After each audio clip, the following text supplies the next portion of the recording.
Greetings, everyone. My channel will be taking a little different turn. So pull up a cuppa. We're gonna have a talk, and it's about how to get down from Mount Everest alive.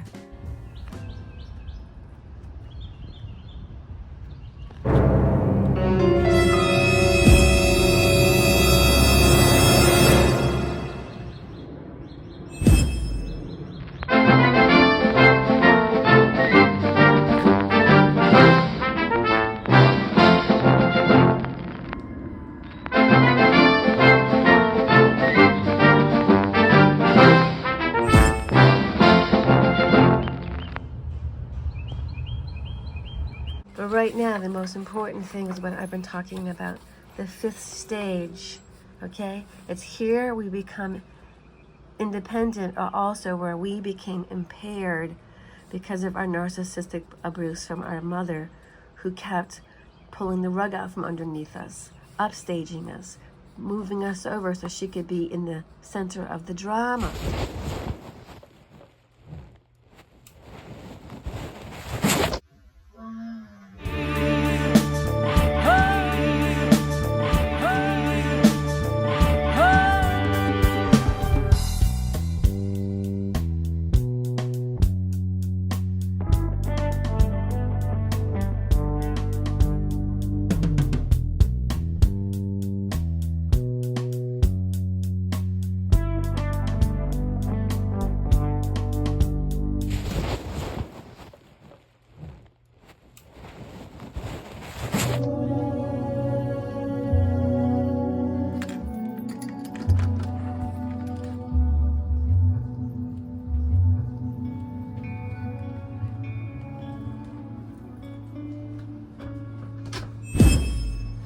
So at the fifth stage, which is where I'm at in this dysfunctional family, when you are willing to pull back and look at your neglected dreams and follables, you may bring a newfound energy into yourself, into your life.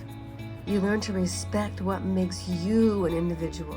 I'm saying yes to myself and to healthy boundaries. And I know what I will and will not do. I was talking earlier about morals and values. And really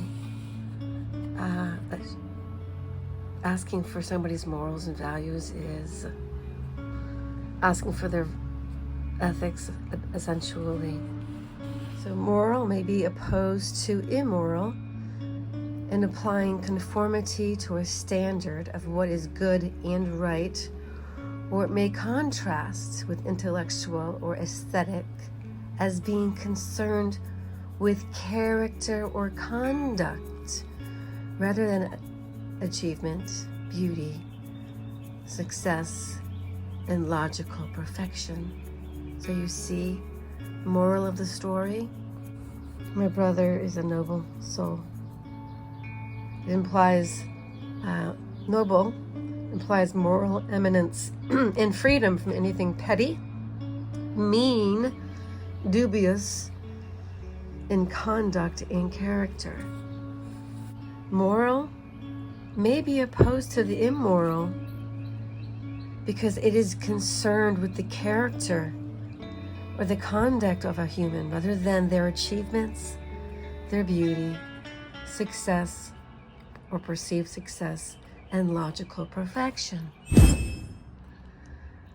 And the fifth stage, that's where we find one's own personal identity, and that's where we are truly true to ourselves, but you cannot do that as a child of a narcissist. So in reparenting yourself, you have to discover what the fifth stage is. I was the invisible child. I was the invisible child. I was the invisible child. Get that one down?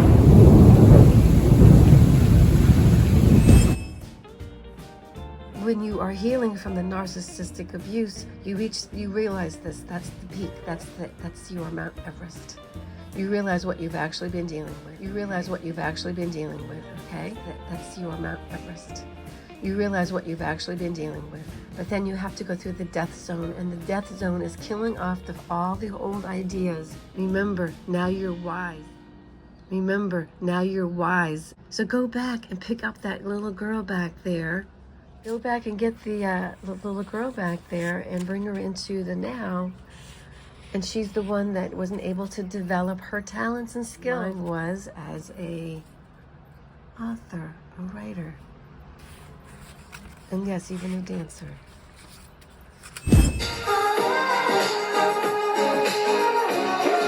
And therefore you can also accept everyone else's quirks with acceptance rather than judgment.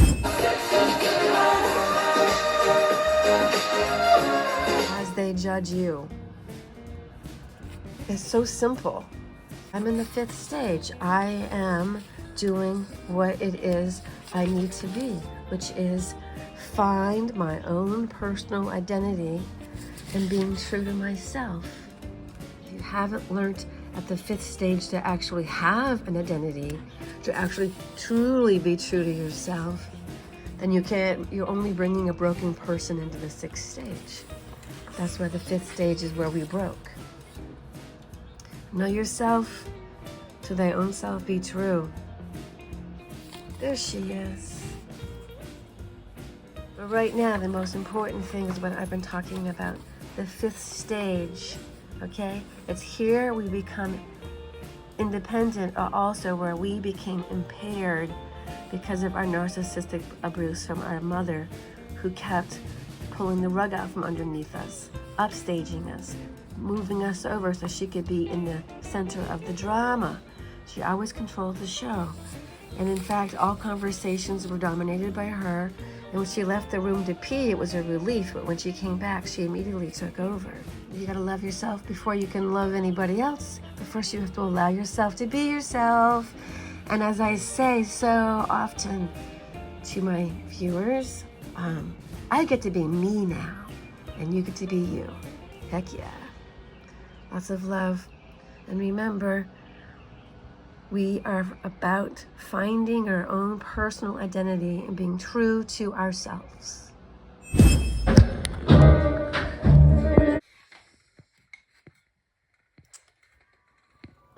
There is a well-known phenomena, challenge, if you will, for all people who have actually made the peak of Mount Everest.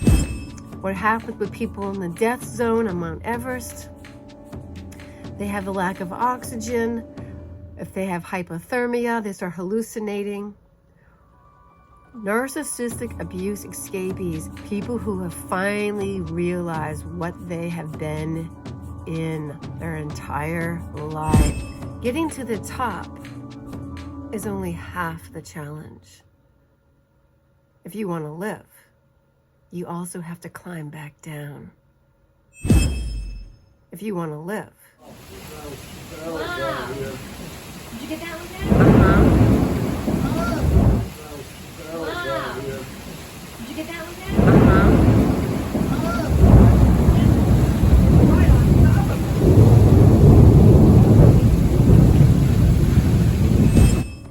So I'm climbing back down from the peak of my personal Mount Everest, which is recognizing that I'm a child of a narcissistic family structure with a narcissistic mother and an enabling father who doesn't seem to have his own will to assert. Here's the concept. Climbing Mount Everest, meaning fighting out you from a narcissistically abusive, dysfunctional family, and that's why you pick really, really inappropriate partners. But they were appropriate for you to learn what you needed to learn. They were appropriate for me to learn what I needed to learn. And now I'm better off because of it. But it's been hard. Validation is an inside job, and it's very challenging in a world like we have today without having been in a narcissistic family structure. However, the more I look into this world of ours, the more I am actually going to theorize that narcissists and narcissistic abuse is far more prevalent than previously realized. You have to go through a reparenting structure that floats your boat. I give myself permission to be a work in progress. Cheers to that, everybody. Cheers to that.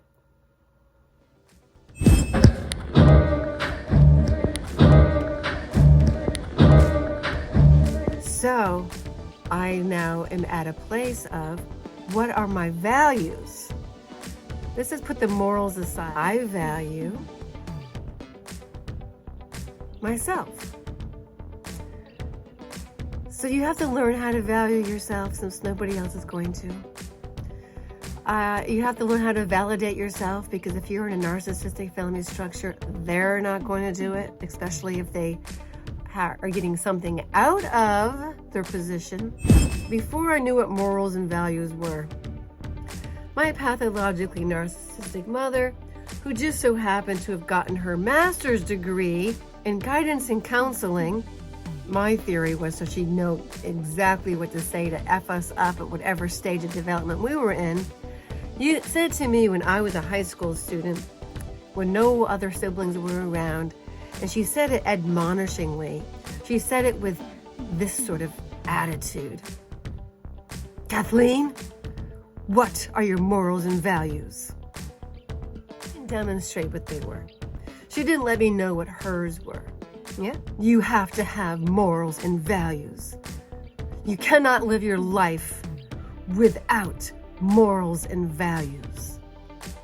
Well, she didn't tell me what morals and values were.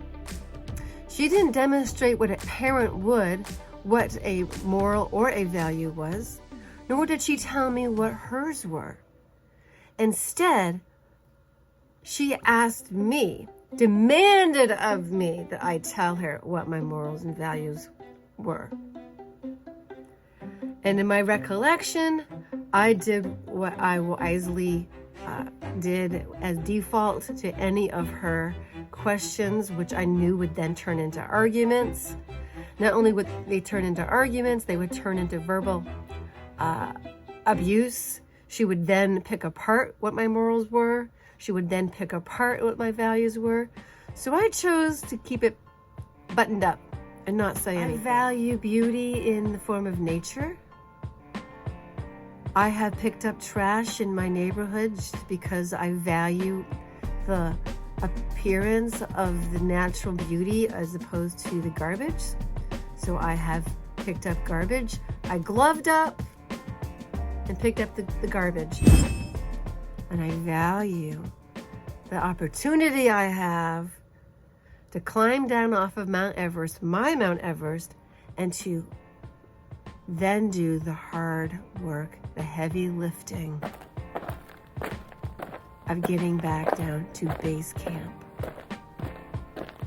What was the base of my being before it got derailed?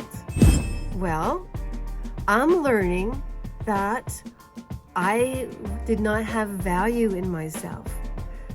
I wasn't valued.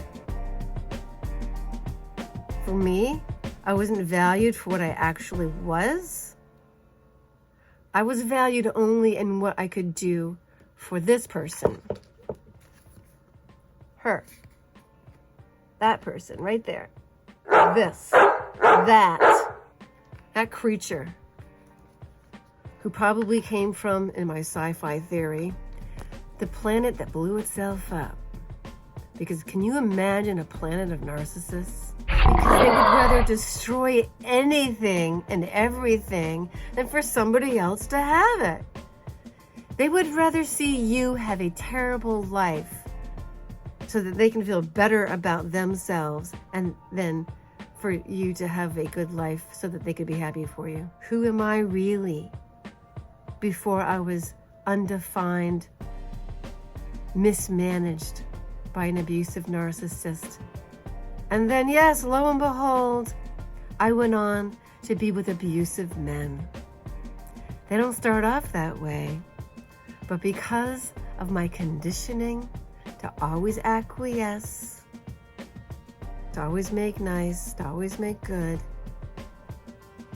because I valued peace over getting my own way. I stuck with these men who disrespected me, insulted me unnecessarily, because I was always trying to improve. Oh, maybe I could be a better person. They're not happy. Maybe there's something I could do to make things better. And I once thought, am I codependent? Well, no, I wasn't codependent. I was trauma bonded. I am at this wonderful peak of personal understanding, of putting value back into me. I've got myself to answer to. And I am in this school of life now, free from an abusive teacher. And I once thought, am I codependent? Well, no, I wasn't codependent. I was trauma bonded. Trauma bonded. Mutuality? You're the measurements, girls. Mutuality, reciprocity, interdependence. But first you have to start with inner dependence. Interdependence are the keys to the game of a relationship. If you don't have them, what's the point? So in a narcissistic, abusive relationship, there is no mutuality. There's caving into what they want. There is no reciprocity. It's you give, and then they want more. There is no interdependence. There can be a codependence as you become trauma bonded to the game, which is the horror show. It's this not so fun house. It's the terror room you want to get out of. It's the haunted mansion of everybody's ghosts. Here's the concept. Climbing Mount Everest, meaning finding out you're from a narcissistically abusive, dysfunctional family, and that's why you picked really, really inappropriate partners. But they were appropriate for you to learn what you needed to learn. They were appropriate for me to learn what I needed to learn. And now I'm better off because of it. But it's been hard as recovering adult children of narcissistic abuse, who then went on to be with abusive partners, who then are abused by others who blame them for picking those partners, who then throw insults at them, telling them they are the ones that must be the problem. The abuse doesn't stop, but because I value myself, I weed my garden just as much as I pick up the trash. And so when some trashy comment is somewhere in the comment section on my channel, on my YouTube channel, I will simply remove it. Rather than putting on my kid gloves and saying, what do you mean by that, asshole? It's just like, look at that person disagreeing with me with an insult. Oh, such a classic narcissistic move or toxic move. Weed them. Get rid of them. They're not important.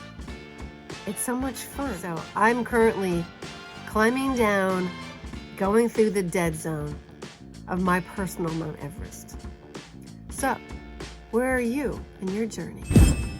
Where are you in your life? You know, recovery takes a long time. It's not an overnight thing.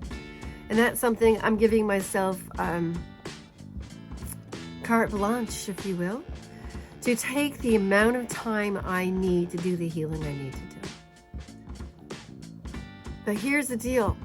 Self-acceptance, radical self-acceptance, self-forgiveness to yourself, and you do not have to forgive your narc parents.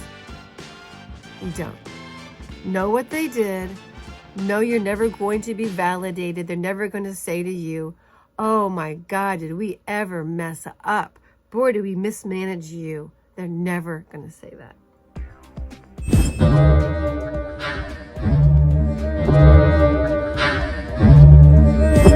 These toxic people cannot add their 2 cents worth in the comment section without insulting you. But what does that do for me?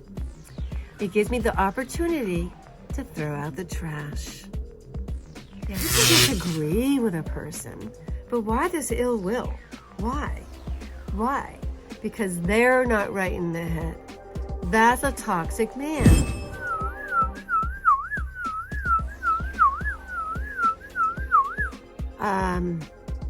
I don't wish anything terrible onto these people. That's evil. That's evil. And it's better to live a humble existence alone than with more abuse from somebody who hasn't done their Mount Everest, who hasn't climbed down through the dead zone, who hasn't done the challenges of getting to their own base camp. And then you can celebrate. Yeah? I make a lot of sense, don't I? Yeah, I know I do. I am at this wonderful peak of personal understanding, of putting value back into me. So cheers to that, everybody. Go through the trash in your life and in your mind. Get rid of it. And what are my values? I value a beautiful existence that people who know me and love me listen to what I have to say, offer their information so that they then allow me to listen and empathize with them, to understand what they are going through, to be able to be privy to their joys as well as their trials. So that's what life's all about, Charlie Brown. To be a good human, to be a kind person without being a doormat.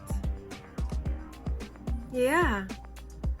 Okay. Mwah. Have a great day. Be able to create the life you want, knowing the hazards, especially the ones that have been ingrained in here. Negative self-talk.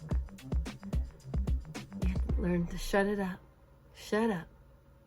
Go count the hairs on the cat. Go count the fibers in the rug. Poof. They go away. Just like those negative comments on YouTube. When you are willing to pull back and look at your neglected dreams and follables, you may bring a newfound energy into yourself, into your life. You learn to respect what makes you an individual, and therefore you can also accept everyone else's quirks with acceptance rather than judgment. I am doing what it is I need to be, which is find my own personal identity and being true to myself. When you are willing to pull back and look at your neglected dreams and follables, you may bring a newfound energy into yourself, into your life. You learn to respect what makes you an individual, and therefore you can also accept everyone else's quirks with acceptance rather than judgment. We are about finding our own personal identity and being true to ourselves.